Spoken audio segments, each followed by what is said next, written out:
সভাপতিসকল ইয়াত উপস্থিত আছে আমাৰ জিলাৰ বিষয়ববীয়াসকল, ইয়াত উপস্থিত আছে অসম গণ পৰিষদৰ নেতৃবৃন্দ কৈছোঁ, আৰু লগতে আমাৰ বৃহৎ মৰ্চাৰ উপসভাপতি নিৰ্বাণ লহকাৰ ডাঙৰীয়া আমাৰ উপস্থিত আছে।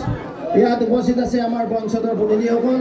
আজি আমাৰ পবিত্ৰ তিথি ভাৰতীয় জনতা পাৰ্টিৰ প্ৰাৰ্থী হিচাপে NDAৰ প্ৰাৰ্থী হিচাপে আমি নমিনেশ্যন ছাবমিশ্যন কৰিম আমাৰ কামৰূপ জিলা আয়ুক্ত কাৰ্যালয়ত কিছু মুহূৰ্তৰ পিছতে। আৰু তাৰ আগতে আমি ৰঙিয়া শিৱ মন্দিৰত আশীৰ্বাদ ল'লোঁ, লগতে আমাৰ উপ্পাৰ দুৰ্গা পূজা সমিতিৰ আশীৰ্বাদ ল'লোঁ, আৰু আমাৰ সন্মানীয় ৰাইজ শুভাকাংক্ষী ভাৰতীয় জনতা পাৰ্টিৰ কাৰ্যকৰ্তা বন্ধু বাইদেউ NDAৰ নেতৃত্ব অসম গণ পৰিষদৰ নেতৃবৃন্দৰ আশীৰ্বাদ লৈ এই যাত্ৰা আৰম্ভ কৰিছোঁ। তৃতীয়বাৰৰ কাৰণে ভাৰতীয় জনতা পাৰ্টিৰ প্ৰাৰ্থী হিচাপে NDAৰ প্ৰাৰ্থী হিচাপে আমি বহুমতত এই সমষ্টিৰ পৰা নিৰ্বাচিত হৈ আকৌ এই সমষ্টিক সেৱা দিবলৈ সক্ষম হ'ম, এই প্ৰাৰ্থনা জনাই আগবাঢ়িছোঁ।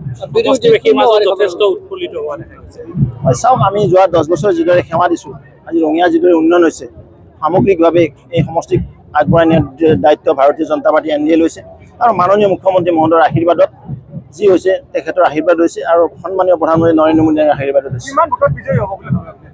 আমাৰ ব্যৱধান 50,000 ওপৰত হ'ব। ব্যৱধান মূল প্ৰতিদ্বন্দ্বী অপজিশ্যনটো নাই, তথাপি কোনোবাটো দিবই।